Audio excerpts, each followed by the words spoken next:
Mesdames et messieurs, bonsoir et bienvenue dans le journal sur la Time for Africa. Au sommaire, un autre braquage dans le département de Bignona. Des passagers à bord des véhicules ont été dépouillés de leurs biens par des hommes armés.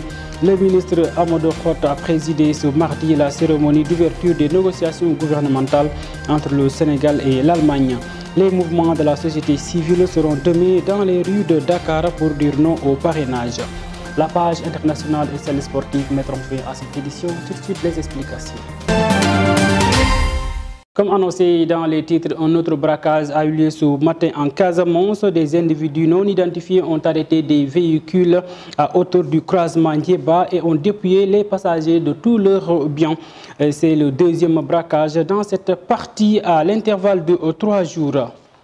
Une semaine après la mort de 2 soldats sénégalais en Casamance, les Sénégalais se sont prononcés sur ce conflit qui date depuis 1990 et pour certains, ce conflit doit être éradiqué le plus rapidement possible et c'est déployable également pour le Sénégal. Reportage Elisabethine. Une indépendance revendiquée depuis plus de 60 ans, la Casamance, voulue libre et seule par certains de ses habitants, n'a engendré que mort et disparition ces derniers temps. Une situation pas appréciée pour certains Sénégalais. Le Sénégal est un seul pays. Impossible de diviser. La Casamance ne peut pas être indépendante du Sénégal. Nous devons prier pour la paix du Sénégal, car sans la paix, il ne peut pas avoir de développement. Les rebelles et militaires sont aussi des frères. Ils doivent avoir tous le souci de la paix.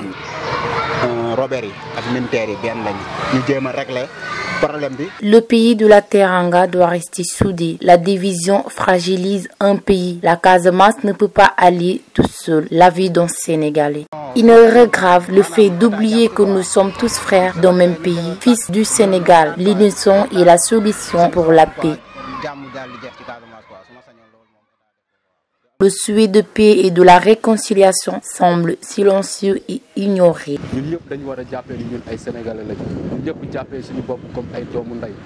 Nous tous, nous devons savoir que nous sommes Sénégalais. Nous sommes frères. Nous devons vivre comme des frères, mais pas comme des ennemis. C'est cela qui peut nous donner la paix. À mon avis, nous devons nous unir pour empêcher le pire. La paix de la Casamance est mon souhait. Salif Sadio, à la tête du MFDC, Mouvement des forces démocratiques casamaciens, ne lâche pas prise. Un conflit déplorable où le souhait de paix et de la réconciliation semble silencieux et ignoré. Depuis hier, le Sénégal est le capital du monde. Tous les continents sont là pour célébrer l'eau, source de vie, et c'est pour se pencher sur les différentes questions liées aux problématiques de ce liquide précieux, son utilisation, sa préservation, mais également sa portée, notamment au niveau de la population rurale. Ousmane Niang, compte rendu.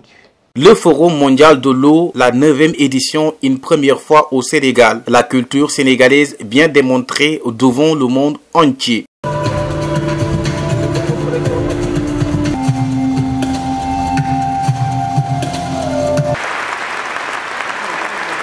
Son Excellence M. Macky Sall exprime sa satisfaction d'accueillir ses homologues présidents, mais aussi très intéressé par l'accès de l'eau à tout le monde, surtout dans le milieu rural.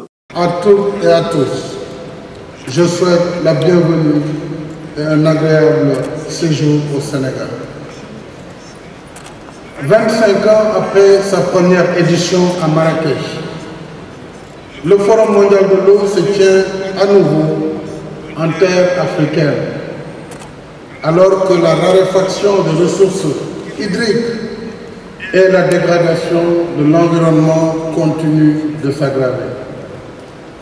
Et pour le président du Forum mondial de l'eau, l'importance de cette liquide ne doit être point négligée. Ressemble à l'eau, car l'homme, comme l'eau, est toujours source de vie et parfois de mort. Et quand l'eau est en danger, l'homme l'est aussi, tout comme la nature.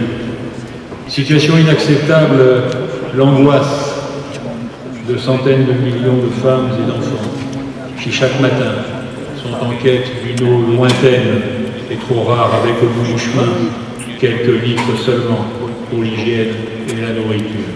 Quand l'eau coule, le bonheur s'effoule. C'est pourquoi, selon tous les intervenants, l'eau, source de vie, doit être préservée pour le bien de tous. Ousmane Niang, on reste toujours avec vous. Vous avez tendu votre micro à l'ambassadeur de l'Irak, Mohamed Khalal Al-Dahiri, qui a donné son avis sur l'importance de l'eau. Je propose de l'écouter. Il est très important que l'ouverture de ce Forum mondial de l'eau qui a été basé à Dakar est d'une grande importance pour toutes les nations. Bien sûr, nous prenons en considération le continent africain, l'Union africaine, le mot qui a été fait à Dakar Arena par le président de la République.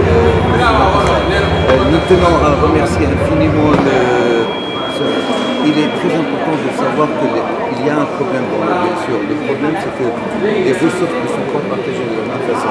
Il est très important de comprendre que l'eau, c'est pour tout le monde. C'est pour le grand, pour la femme, pour l'enfant.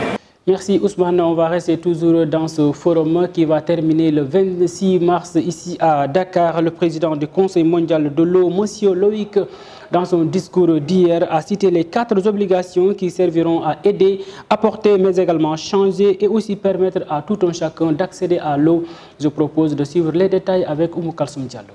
À l'occasion du 9e Forum mondial de l'eau à Dakar, qui s'était déroulé hier, le 21 mars, et se terminera le 26 mars 2022, le président du Conseil mondial de l'eau en a profité pour réclamer une nouvelle démarche en insistant sur le fait qu'on doit nous-mêmes écrire le futur. L'eau, même si cela est immense, c'est plus qu'une nécessité, comme pour dire, l'eau étant une source de vie, on ne peut aller sans. Élément le plus important de la nature, c'est plus qu'un défi. Monsieur Loïc cite du coup les 4 obligations qui doivent être mises en place. En premier lieu, il insiste sur le fait d'innover, de changer nos habitudes et nos comportements. Par là, on peut entendre que la source vitale, qui est l'eau, ne doit pas être gâchée. On doit l'économiser et l'utiliser que si nécessaire. En second lieu, pour M.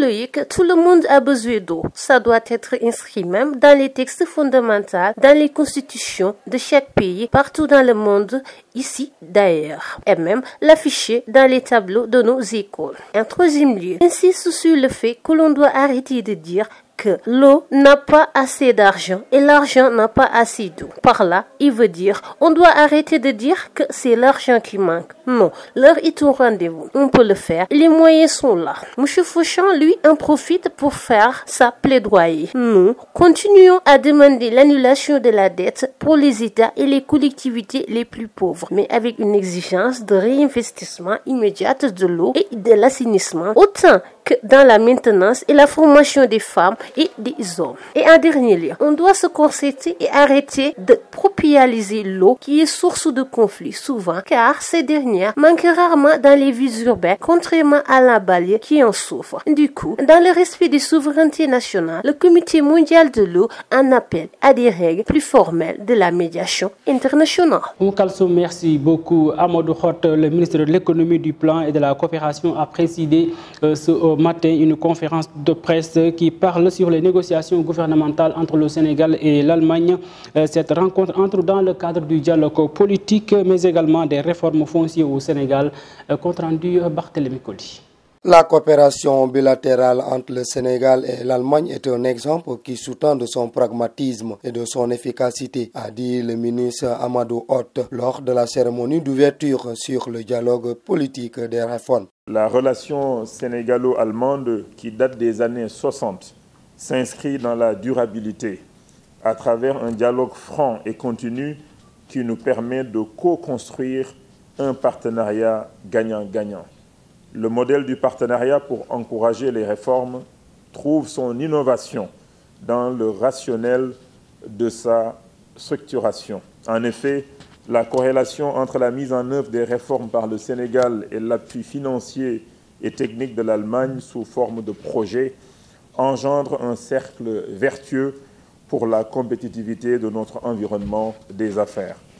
Les 4 domaines prioritaires du partenariat que sont la législation du travail, la réforme foncière, l'accès au financement et le développement des micro, petites et moyennes entreprises, ainsi que la formation professionnelle, sont devenus de véritables catalyseurs pour le développement du secteur privé. Le Sénégal a réussi à relancer son économie nationale grâce à la coopération sénégalo-allemande, ce qui a permis au Sénégal d'enregistrer une croissance économique de 6,1% du PIB en 2021, selon le ministre de l'économie. Le Sénégal s'est résolument engagé dans la relance de son économie nationale à la suite d'une phase de résilience face aux impacts négatifs de la Covid-19.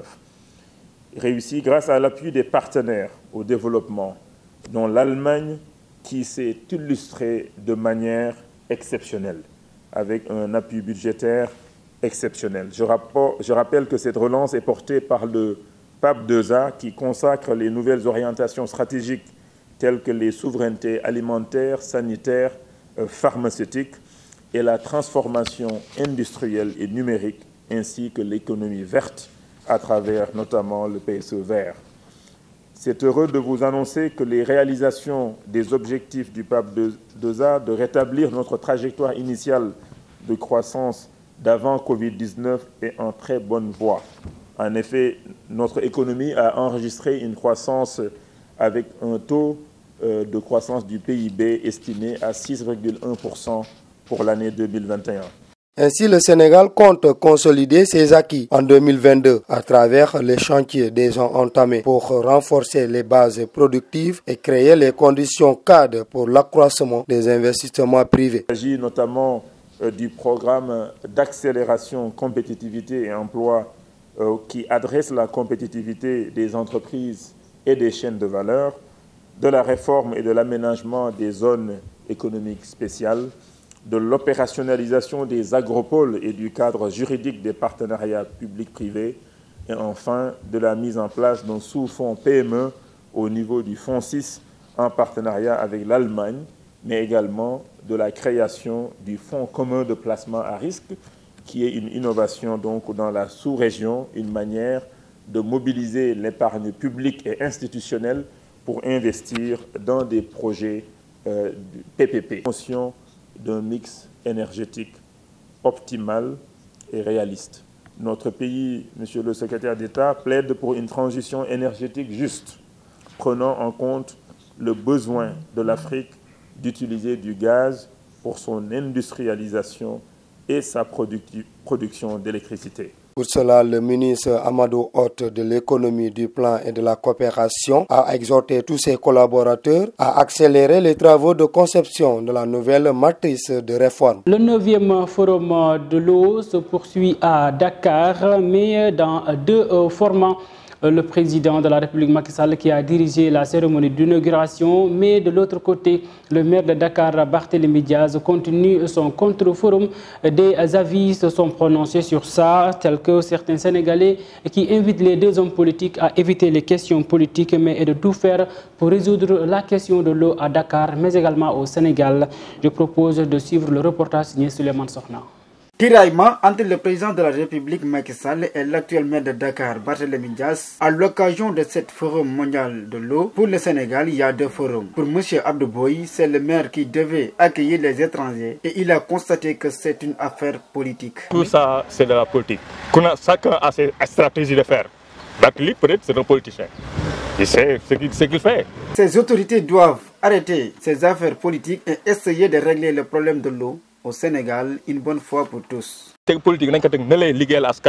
Pour décanter ce problème de l'eau, le maire Barthélémy Diaz et le président de la République Macky Sall doivent s'associer et regarder l'intérêt de la population. Le problème, c'est une affaire de politique. Ils doivent s'associer pour rechercher l'intérêt du peuple, pour régler ce problème une bonne fois pour tous, parce qu'on a marre de ce fléau. Il y a toujours problème.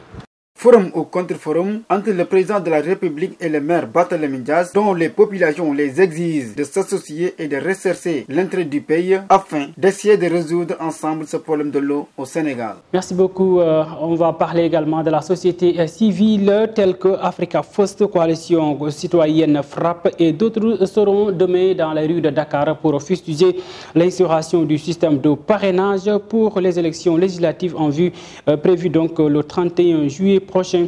L'annonce a été faite ce mardi lors d'un point de presse qu'ils ont organisé. Société, à présent, le dossier liant Ousmane Sonko Adji Sarr ne connaît toujours pas son épilogue. Ndeye Khady Ndiaye, propriétaire de site Beauty, et son épouse, M. Koulibaly, étaient convoqués ce matin par le juge Maham Diallo. Elle est inculquée pour incitation à la débauche, publication des images contraires aux bonnes mœurs, mais également complicité de viol. Retour sur les faits avec Alacham. L'affaire de viol Sonko Adji Sarr, le dossier a été sorti du brouillon pour faire lumière à cette affaire sous les mains de la justice depuis un an, de mars 2021 mars 2022. Après un an sous contrôle judiciaire, la propriétaire de Sweet Beauty, Ndeye Khady Ndiaye, sera entendue cet après-midi pour une enquête sur cette affaire de viol entre Adji Sarr, la masseuse, et Ousmane Sonko, un client de Sweet Beauty. Pour rappel, le président Ousmane Sonko, accusé de viol par un employé de cet institut de massage dénommé Sweet Beauty, a fait état de beaucoup de violences, de pertes humaines et de matériaux. Ce dossier est aujourd'hui réactualisé avec l'apparition de Ndeye Khady Ndiaye devant la justice. Ousmane Sonko, le présumé coupable, se dit prêt à répondre à la justice lors de son point de presse. L'anniversaire de cette affaire revient avec une nouvelle forme. Jusqu'à présent, aucune décision n'est prise. À présent, l'actualité internationale avec Aminata Kor en Guinée. Les assises nationales démarrent ce mardi. Le colonel Mahamadou Doumbia va prononcer un discours en République démocratique du Congo. Une application qui va aider les femmes à donner l'alerte en cas de violence sera disponible. Et puis en Chine, on cherche toujours les raisons du crash du Boeing 737. Les détails, ce que je vous propose de suivre. Actualité internationale que nous démarrons en Guinée, les assises nationales démarrent ce mardi à ces rencontres initiées par le ministère de l'administration du territoire et de la décentralisation visent à bâtir un nouveau cadre institutionnel dans le pays. Le président de la transition, le colonel Mamadi Doumbouya, doit prononcer un discours afin d'inaugurer ces vastes consultations qui devraient durer plusieurs semaines. Depuis le 31 décembre dernier, le colonel Mamadi Doumbouya a annoncé la tenue des assises nationales qu'il conçoit comme des journées du pardon et de la vérité. En clair, des rencontres pour parler réconciliation. Aucune information n'a été donnée sur la manière dont ce volet sera abordé. Et puis en République démocratique du Congo, une application qui aide les femmes à donner l'arrêt en cas de violence sexuelle est désormais possible au sud du Kivu, dans l'est de la République démocratique du Congo. Dans cette province, les violences faites aux femmes sont encore très présentes. Ils sont souvent commises par des civils, mais aussi par les combattants des nombreux missiles et groupes armés qui sévissent dans la zone. L'idée, ils sont deux à savoir eu l'idée de développer ce secours, un journaliste Amissi Moussada et un informaticien Didier Massigal. C'était il y a 4 ans. La voisine de Didier Massigal, victime de violences conjugales récurrentes, n'était aidée par personne, ni la police ni ses proches ne lui venait en aide. Didier, étudiant à l'époque, a commencé à coder cette application désormais accessible à toutes et à tous.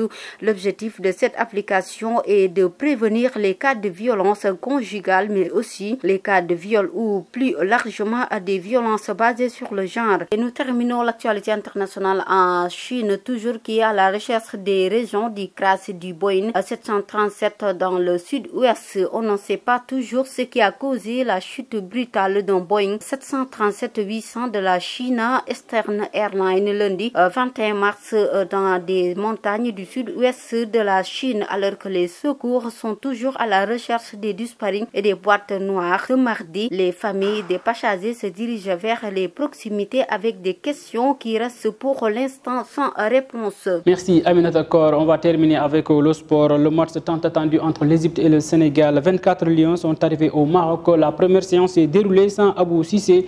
En judo, Mbagnick Ndiaye a remporté une médaille d'or à l'Open d'Alger. Les détails dans cet élément. La passeport avec le match Sénégal-Égypte prévu du 25 mars prochain. 24 Lions ont participé hier au premier galop d'entraînement au Maroc. Une séance de décrassage sans Pape Abou Sissé qui était resté à l'hôtel blessé au genou. Le défenseur de l'Olympiakos est bien parti pour être forfait car les nouvelles ne sont pas rassurantes selon le directeur technique national Mayacine Mar. Boulaye Dia est attendu ce mardi soir. Et pour le compte de la manche retour prévu le 29 mars à Dakar, La Fédération sénégalaise de football annonce la tenue d'une conférence de presse au mardi. Cette rencontre avec la presse nationale et internationale est convoquée à l'issue de la réunion de l'intercommission chargée de préparer cette rencontre. Course épique, le ministre des Sports Matar Ba a procédé hier à la cérémonie d'installation du comité national de gestion des courses hippiques. Il a reconduit le président Cheikh Tidiane Niang pour un an. Le ministre exhorte également la famille des courses hippiques à adopter un état d'esprit constructif au sein du comité, mais également pendant les réunions des courses. Judo, l'Open d'Alger a pris fin hier. L'équipe nationale du Sénégal avec comme tête de file Mbagnick Ndiaye est rentrée avec 4 médailles. Mbagnick a remporté la médaille d'or dans la catégorie des 100 kg comme d'habitude. Une belle performance qu'il doit garder pour prétendre à une médaille olympique lors des prochains Jeux olympiques de Paris 2024. Mesdames et messieurs, c'est la fin de ce journal. Merci de l'avoir suivi. On vous donne rendez-vous demain sur la Time for Africa. Bonsoir.